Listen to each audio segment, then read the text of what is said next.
ការទូទីនេះគឺជាការទូទីទូទៅប្រសិនបើមិនត្រូវជាមួយអ្នកច្រើនភាគរយនោះទេវាមិនមែនជាវីដេអូរបស់អ្នកនោះទេ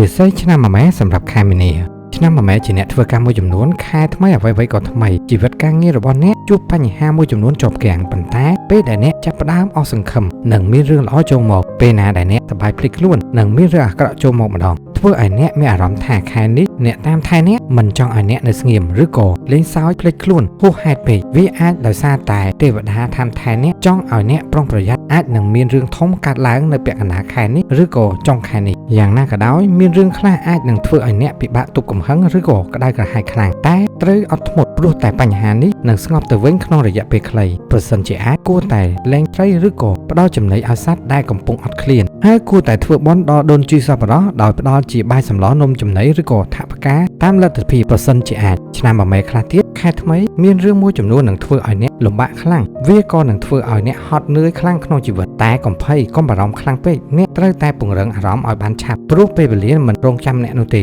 ហើយអ្នកក៏ត្រូវតែប្រឈមនឹងវាឲ្យបានទើបជីវិតរបស់អ្នករកកោះរកត្រើយឃើញនាពេលអនាគតហើយចាំថាពេលដែលអ្នកលំបាកឬក៏ត្រូវការកម្លាំងចិត្តអ្នកគួរតែដកដង្ហើមឲ្យវែងៗនិងព្យាយាមប្រមូលអារម្មណ៍ឲ្យបានល្អឡើងវិញបន្ទាប់មកបើសិនជាអ្នកមានពេលវេលាគួរតែដើររកដើមពោធិ៍ស័ក្តិសិទ្ធិនៅតាមវត្តណាមួយដើម្បីជ្រោយទឹកបន្សាបឥទ្ធិពលអាក្រក់នោះអ្នកនឹងទទួលបានអារម្មណ៍ល្អឡើងវិញហើយរឿងល្អៗនឹងចូលមកក្នុងជីវិតរបស់អ្នកម្ដងទៀតចំណែកឯឆ្នាំមួយម៉ែមួយចំនួនតូចខែនេះដើមខែអាចនឹងមានបញ្ហាច្រើនបន្តិចតែកុំភ័យបន្ទាប់ពីនោះមករឿងល្អៗនឹងចូលមកក្នុងជីវិតរបស់អ្នកភាពជោគជ័យនឹងចូលមកតាមក្រោយឆ្នាំមួយម៉ែជាអ្នករកស៊ីមួយចំនួនខែថ្មីបញ្ហាមានច្រើនបញ្ហាទាំងអស់នេះអាចនឹងធ្វើឲ្យអ្នកបារម្ភច្រើនអត់នឿយច្រើនយ៉ាងណាក៏ដោយវានឹងធ្វើឲ្យអ្នករួចផុតពីរឿងធំៗមួយចំនួនដែលអាចនឹងកើតឡើងនៅពាក់កណ្ដាលខែនេះឬក៏ចុងខែនេះបើមិនដូច្នេះទេអ្នកនឹងបាត់បង់អ្វីដែលអ្នកស្រឡាញ់ឬក៏រំពឹងបំផុតនៅក្នុងជីវិតរីឯការរកស៊ីវិញខែនេះពេលខ្លះមានអារម្មណ៍ថាតឹងតែងខ្លាំងតែពេលខ្លះមានអារម្មណ៍ថាការរកស៊ីហាក់ដូចជាល្អខ្លាំងមិនធ្លាប់មានដែលអ្នកគិតថាជីវិតរបស់អ្នកលែងជួបបញ្ហា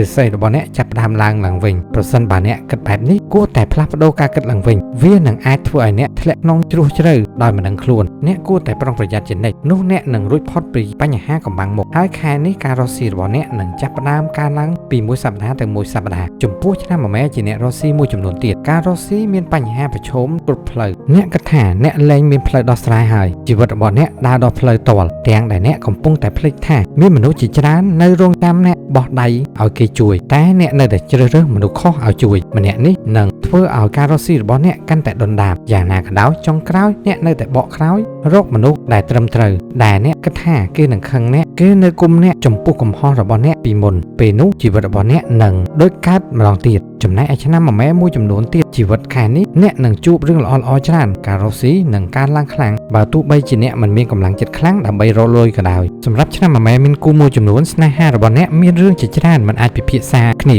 ដោយសារតែគេជាមនុស្សដែលប្រកាន់ច្រើនចូលចិត្តធ្វើអ្វីយកតែចិត្តខ្លួនឯងទុកចិត្តអ្នកដទៃជាងអ្នកផ្ទះខែនេះអ្នកទាំងពីរចាប់ផ្ដើមមានបញ្ហាប្រឆាកាន់តែច្រើនធ្វើឲ្យគេកាន់តែធុញទ្រាន់កាន់តែមានអារម្មណ៍មិនល្អគេកាន់តែរករឿងអ្នកខ្លាំងឡើងពីមួយថ្ងៃទៅមួយថ្ងៃគេកាន់តែក្បត់សន្យាច្រើនពីមួយថ្ងៃទៅមួយថ្ងៃឯអ្នកនៅតែរងចាំមើលគេកែប្រែចរិតខែនេះរឿងរ៉ាវខ្លះនឹងធ្វើឲ្យអ្នកទាំងពីរដឹងថាគំនិតពីរល្អជាងគំនិតមួយវាក៏នឹងធ្វើឲ្យអ្នកទាំងពីរយល់ពីតម្លៃនៃភាពអត់ធ្មត់តម្លៃនៃការរួមគ្នារកលុយដើម្បីបំពេញក្តីសម័យរួមគ្នាដូចជាត្រូវមានឡានមានផ្ទះនិងមានកូន2ឬក៏3ជីវិតស្នេហារបស់អ្នកជូរចត់បន្តិចប៉ុន្តែចុងក្រោយនៃផ្លូវរបស់អ្នកទាំងពីរនឹងមានរឿងល្អៗចូលមកច្រើនហើយអ្នកទាំងពីរនឹងរីករាយមានសុភមង្គលមិនដូចអ្វីដែលអ្នកគិតថាគូរបស់អ្នកជាគូកម្មគូឆ្នាំមួយម៉ែមួយចំនួនទៀតខែនេះស្នេហារបស់អ្នកទាំងពីរកាន់តែរង្គោះរង្គើគេកាន់តែលែងខ្វល់ចង់ដើរចេញពីអ្នកភាពសោះកក្រោះនៃស្នេហាមួយនេះមានស្ទើរតែពេញមួយខែ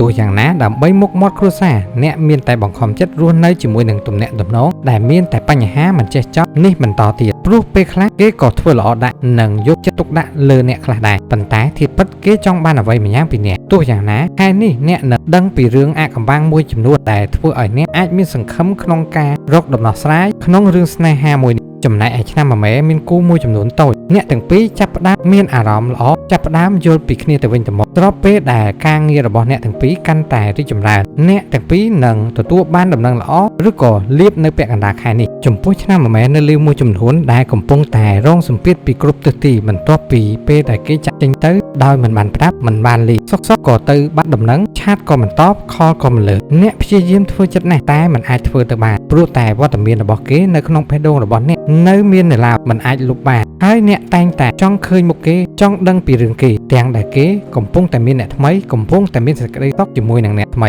ខែថ្មីនេះមានរឿងខ្លះនឹងធ្វើឲ្យអ្នកពិបាកធ្លាប់ពិបាកទប់ទឹកភ្នែកបន្តិចប៉ុន្តែអ្នកនឹងអាចឆ្លងផុតភាពឈឺចាប់មួយនេះដោយជោគជ័យបន្ទាប់ពីអ្នកដឹងរឿងមួយចំនួននៅពីក្រោយការចាប់ផ្ដើមនៃក្តីស្រឡាញ់របស់អ្នកគ្រប់យ៉ាងគ្រាន់តែជាល្បែងដែលគេរៀបចំដើម្បីឲ្យអ្នកចូលលេងជាមួយគេខែនេះបន្ទាប់ពីបញ្ហាគ្រប់យ៉ាងត្រូវបានបកស្រាយនិងត្រូវបានដោះស្រាយអ្នកនឹងជួបមនុស្សរំខានច្រើនបន្តិចប៉ុន្តែចុងក្រោយអ្នកនឹងជួបមនុស្សម្នាក់ដែលអាចព្យាបាលផ្លូវចិត្តរបស់អ្នកទោះបីជាគេខិលខូចតែគេផ្ដល់ក្តីស្រឡាញ់ឲ្យអ្នកពេញលេញនិងតាមស្រឡាញ់អ្នកដោយមិនបានលាក់លៀមហើយធ្វើល្អដាក់អ្នកអស់មួយជីវិតមួយចំនួនម្នាក់នេះនឹងផ្ដល់ភាពកក់ក្ដៅនិងហ៊ានធ្វើអ្វីគ្រប់យ៉ាងឲ្យតែអ្នកព្រមទទួលយកក្តីស្រឡាញ់ពីគេជីវិតស្នេហារបស់អ្នកទាំងពីរមានរឿងកំប្លែងច្រើនប៉ុន្តែរឿងកំប្លែងទាំងនេះនឹងធ្វើឲ្យអ្នកទាំងពីរចងចាំមិនភ្លេចមិនអាចបែកគ្នាអស់មួយជីវិតស្នេហាមួយនេះនឹងមានតែភាពផ្អែមល្ហែមច្រើនណាមិនមែននៅលីវខ្លះទៀតចូលចិត្តអួតពីសង្សារខ្លួនឯងធ្វើដោយខ្លួនឯងមានមែនតែចុងក្រោយខ្មាស់គេហើយបន្តនៅម្នាក់ឯងដដែលតែក៏សូមជូនពរឲ្យឆាប់ដល់គូ